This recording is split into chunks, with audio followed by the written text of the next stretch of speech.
Sejumlah saksi terkait kasus dugaan pencabulan dan aborsi yang dialami Loli oleh kekasihnya Fadel kembali diperiksa pada Selasa 24 September 2024. Hingga saat ini, penyidik telah memeriksa sebanyak 11 saksi yang memberikan keterangan. Kasih Humas Polres Jakarta Selatan AKP Nurmadewi menyatakan saksi yang diperiksa merupakan teman dan penggemar Loli. Penggemar Loli secara sukarela menjadi saksi karena tinggal di apartemen yang sama dengan putri Nikita Mirzani itu. Hingga saat ini, polisi belum menjelaskan rincian dari pemeriksaan 11 saksi tersebut. Namun, keterangan mereka akan disimpan untuk kebutuhan penelusuran lebih lanjut. Setelah memeriksa saksi, polisi kini telah mengatur jadwal untuk memeriksa Fadil Badjideh sebagai terlapor dalam kasus ini.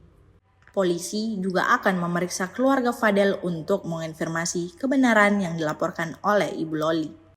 Sebelumnya, Fadel Badjideh dilaporkan oleh Nikita Mirzani terkait dugaan pelanggaran terhadap Undang-Undang Perlindungan Anak dan Undang-Undang Kesehatan.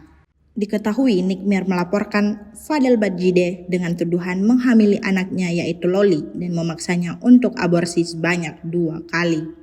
Hari ini visum yang diberikan adalah untuk sementara Jakarta Selatan, ya. Jadi memang di situ kemarin visum telah dilakukan. Untuk keseluruhannya terutama ada lab. Jadi kita kemarin juga memeriksa LM, sudah dilakukan, kemudian juga hasil dicek oleh dokter di RSCM. Tentang Virgin, Bu? Itu yang tahu dokter. Ya, kemudian apa ahli yang tahu. Kalau kita hanya bertugas memeriksa, ya itu yang memberikan surat visum, kemudian hasil visum itu. Dari hasil visum sementara yang sudah ada, mungkin apakah sudah menguatkan dari pelapor dari apa yang dilaporkan oleh pelapor? Ya, sementara ini sudah dikumpulkan oleh penyidik. Jadi mengarah ke dugaan-dugaan itu, Bu? Yang dilaporkan oleh NM, ya, jadi yang di visum jelas kasus yang dilaporkan. Itu. Bu, pemanggilan terlapor sudah dijadwalkan?